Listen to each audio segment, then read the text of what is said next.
സർവകലാശാലയിൽ നിന്നെല്ലാം തന്നെ ഗവർണർക്ക് നിരന്തരം തിരിച്ചടി നേരിട്ടുകൊണ്ടിരിക്കുകയാണ്. ഇപ്പോൾ തിരിച്ചടി ലഭിച്ചിരിക്കുന്നത് അല്ലെങ്കിൽ ഗവർണർക്കെതിരെ വലിയൊരു നീക്കമുണ്ടായിരിക്കുന്നത് കാർഷിക സർവകലാശാലയിൽ നിന്നുമാണ്.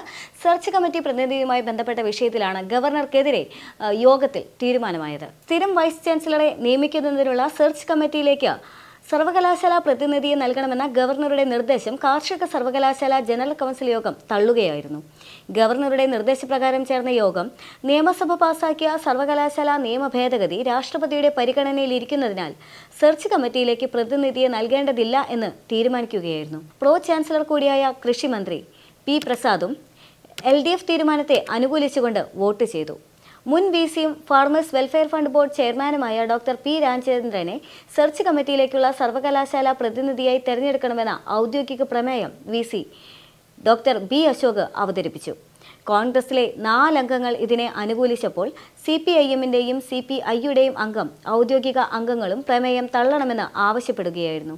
4-നെതിരെ 19 വോട്ടിനാണ് പ്രമേയം തള്ളിയത്. കൗൺസിൽ വിളിച്ചു ചേർത്തത് പ്രതിനിധിയെ നൽകുന്നതിനാണെന്നും മറ്റു പേരുകൾ നിർദ്ദേശിക്കാത്തതുകൊണ്ട് ഔദ്യോഗിക പ്രമേയ നിയമസാധ്യത ഉണ്ടെന്നും കോൺഗ്രസ് അംഗങ്ങളുടെ നിലപാടായിരുന്നു. ഭൂരിപക്ഷം പേരും നേരിട്ടെത്തിയ യോഗത്തിൽ 7 പേർ ഓൺലൈനായാണ് പങ്കെടുത്തത്.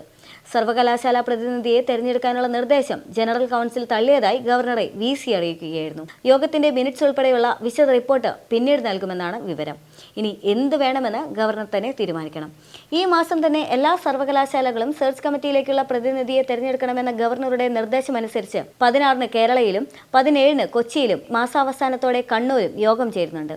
ഇടതുപക്ഷ അംഗങ്ങൾ ഇതേ നിലപാട് തന്നെയായിരിക്കും എല്ലാ സർവകലാശാലയിലും സ്വീകരിക്കാനും പോകുന്നത്. നിയമസഭ പാസാക്കിയ സർവകലാശാല നിയമ ഭേദഗതി ഗവർണറും രാഷ്ട്രപതിയും അംഗീകരിക്കാത്ത സാഹചര്യത്തിൽ നിലവിലുള്ള നിയമമാണ് ബാധകം. എന്തുതന്നെയാണെങ്കിലും ഗവർണർക്കിപ്പോൾ കനത്ത തിരിച്ചടി തന്നെയാണ് ലഭിച്ചുകൊണ്ടിരിക്കുന്നത്. അതായത് സർവകലാശാലകളെ കാവ്യവൽക്കരിക്കുന്നു എന്ന നയം അത് ഊട്ടിയുറപ്പിക്കുകയാണ് CPMന്റെ ഭാഗത്തു നിന്നുള്ളത്. പക്ഷേ അതേസമയം തന്നെ ഗവർണറുടെ നിലപാടിനെ പിന്തുണച്ചുകൊണ്ടാണ് ഇപ്പോൾ കോൺഗ്രസിന്റെ 4 വോട്ട് അദ്ദേഹത്തിന്റെ ഈ ഒരു ആവശ്യത്തിന് ലഭിച്ചിരിക്കുന്നത് എന്ന് വേണം മനസ്സിലാക്കാനായിട്ട്. അതേസമയം തന്നെ ഇപ്പോൾ കണ്ണൂർ സർവകലാശാലയാണെങ്കിലും അതുപോലെ തന്നെ കേരള സർവകലാശാലയാണെങ്കിലും എല്ലാ വിഷയത്തിലും ഇനിയിപ്പോൾ ഈ വിഷയത്തെ സെനറ്റ് സെർച്ച് കമ്മിറ്റി പ്രതിനിധികളുമായ വിഷയത്തിൽ മാത്രമല്ല ഗവർണറുടെ നിർദ്ദേശങ്ങളെല്ലാം തന്നെ തള്ളുന്ന സാഹചര്യം. അതായത് ഗവർണർക്കെതിരെ വലിയ തരത്തിലുള്ള ഒരു എതിർ വിരോധം അദ്ദേഹത്തിനെതിരെ ഒരു വിരോധം വരുന്ന ഒരു സാഹചര്യം കൂടിയാണ് സർവകലാശാലയിൽ നിന്നെല്ലാം തന്നെ നേരിടുന്നത്. കാലിക്കറ്റ് സർവകലാശാലയിലും കുറച്ച് നാളുകൾക്ക് മുൻപ് വലിയ തരത്തിലുള്ള ഒരു യോഗം വിളിച്ചു തീർക്കാനുള്ള നീക്കമെല്ലാം തന്നെ ഗവർണറുടെ ഭാഗത്തു നിന്നുണ്ടായിരുന്നു. പക്ഷേ അതെല്ലാം തന്നെ SFIയുടെ നേതൃത്വത്തിൽ വലിയ തരത്തിലുള്ള പ്രതിഷേധം ഉണ്ടാവുകയും അതെല്ലാം തന്നെ തടയുന്ന സാഹചര്യവും ഉണ്ടായിരുന്നു. എന്നാൽ ഇപ്പോൾ വീണ്ടും ഗവർണറുടെ ഭാഗത്തുനിന്ന് സർവകലാശാലയുമായി ബന്ധപ്പെട്ട സെനറ്റ് പ്രതിനിധികളുമായി ബന്ധപ്പെട്ട ഏതൊരു വിഷയം വരുന്ന സാഹചര്യത്തിലും കടുത്ത വിയോജിപ്പ് തന്നെയാണ് ഉണ്ടാകുന്നത് എന്നുള്ളതാണ്. അതേസമയം തന്നെ CPIMന്റെ ഭാഗത്തുനിന്ന് ഇപ്പോഴും ആ നിലപാട് വ്യക്തമാക്കിക്കൊണ്ടിരിക്കുകയാണ്. ഗവർണറുടെ ഭാഗത്തുനിന്ന് കാവ്യവൽക്കരണമാണ് നടത്തുന്നത്. കഴിഞ്ഞ സമയങ്ങളിലെല്ലാം തന്നെ ഗവർണറുടെ ഭാഗത്തു നിന്നുള്ള നീക്കമാണെങ്കിൽ ഗവർണർക്ക് അനുകൂലമായി നിൽക്കുന്ന ആളുകളെ അല്ലെങ്കിൽ ഒരു പ്രത്യേകതരം രാഷ്ട്രീയ അജണ്ടയുള്ള ആളുകളെയെല്ലാം തന്നെ ഗവർണർ പ്രൊമോട്ട് ചെയ്യുന്ന രാഷ്ട്രീയ സാഹചര്യമെല്ലാം തന്നെ ഉണ്ടായിരുന്നു. അപ്പോൾ ഈ രാഷ്ട്രീയ സാഹചര്യത്തിൽ തന്നെയാണ് ഇപ്പോഴും ഗവർണറുടെ നിർദ്ദേശം പറയുന്നത്. പക്ഷേ ആ നിർദ്ദേശത്തിന് വേണ്ടത്ര പിന്തുണ സർവകലാശാലയിൽ നിന്ന് ലഭിക്കുന്നില്ല. അത് വ്യക്തമാക്കി തരുന്നത് CPMന്റെ നിലപാട് തന്നെയാണ്.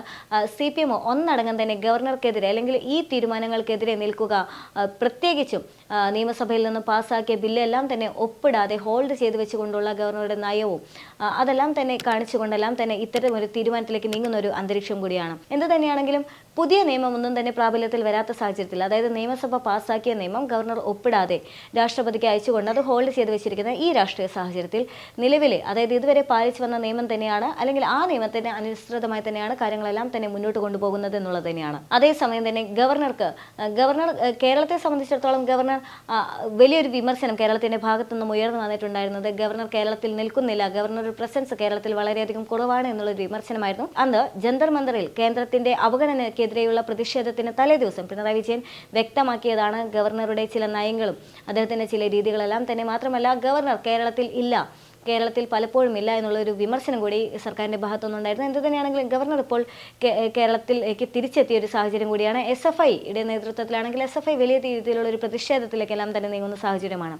ഗവർണർ എവിടെ കണ്ടു കഴിഞ്ഞാലും ഗവർണർക്കെതിരെ കരിങ്കൂടി പ്രതിഷേധം SFIയുടെ ഭാഗത്തുനിന്നുണ്ടാകും. അത് ആ ഒരു അജണ്ട SFI പലപ്പോഴും വ്യക്തമാക്കിയിട്ടുള്ളത് തന്നെയാണ്. ഇത്തരത്തിലുള്ള തിരിച്ചടികളെല്ലാം തന്നെ ഗവർണർക്കുണ്ടെങ്കിലും ഗവർണർക്കെതിരെ വലിയ രീതിയിലുള്ള രോഷമുണ്ടെങ്കിലും സെനറ്റ് അംഗങ്ങളുടെ കാര്യത്തിലാണെങ്കിൽ അല്ലെങ്കിൽ ഇതുപോലെ സെർച്ച് കമ്മിറ്റി പ്രതിനിധികളുടെ ഭാഗത്തുനിന്നാണെങ്കിലും വലിയ രീതിയിലുള്ള പ്രതിഷേധങ്ങളും അതുപോലെ തന്നെ നിർദ്ദേശങ്ങളെല്ലാം തന്നെ തള്ളുന്ന സാഹചര്യമാണെങ്കിലും ഗവർണർ ഇപ്പോഴും ഒരു കോംപ്രമൈസ് എന്നുള്ള തരത്തിലേക്കൊന്നും നീങ്ങുന്ന സാഹചര്യമല്ല. ഗവർണർ ഇപ്പോഴും ഗവർണറുടെ നിർദ്ദേശങ്ങൾ അനുസരിക്കണം എന്നുള്ള ഒരു കാർക്കശ ബുദ്ധിയോടെ തന്നെയാണ് നീങ്ങുന്നത്. എന്നാൽ അതേസമയം അതേ നിലപാട് തന്നെയാണ് CPM-ന്റെ ഭാഗത്തുനിന്ന് അല്ലെങ്കിൽ CPM അംഗങ്ങളുടെ ഭാഗത്തുനിന്നും ഉണ്ടാകുന്നതെന്നുള്ളതാണ് ശ്രദ്ധേയം. അതായത് നമ്മൾ എപ്പോഴും പറഞ്ഞു വെക്കുന്ന ഗവർണർ സർക്കാർ പോരെ എന്നുള്ളത് അതൊരു തുടർക്കഥ തന്നെ ആവുകയാണ്. ഗവർണർ സർക്കാർ പോരെ ഒരു ആവേശം കെട്ടടങ്ങുന്നുണ്ടെങ്കിലും സർവകലാശാലകളെ കാവ്യവൽക്കരിക്കുന്നു എന്നുള്ളൊരു ആ ഒരു വാദം ഇപ്പോഴും CPM-ന്റെ അഥവാ ഇടതുപക്ഷത്തിന്റെ ഭാഗത്തു നിന്ന് അതിഗംഭീരമായ രീതിയിൽ തന്നെ ഉയർന്നു വരുന്നുണ്ട് എന്ന് വേണം ഇതിൽ നിന്നെല്ലാം തന്നെ മനസ്സിലാക്കാനായിട്ട്.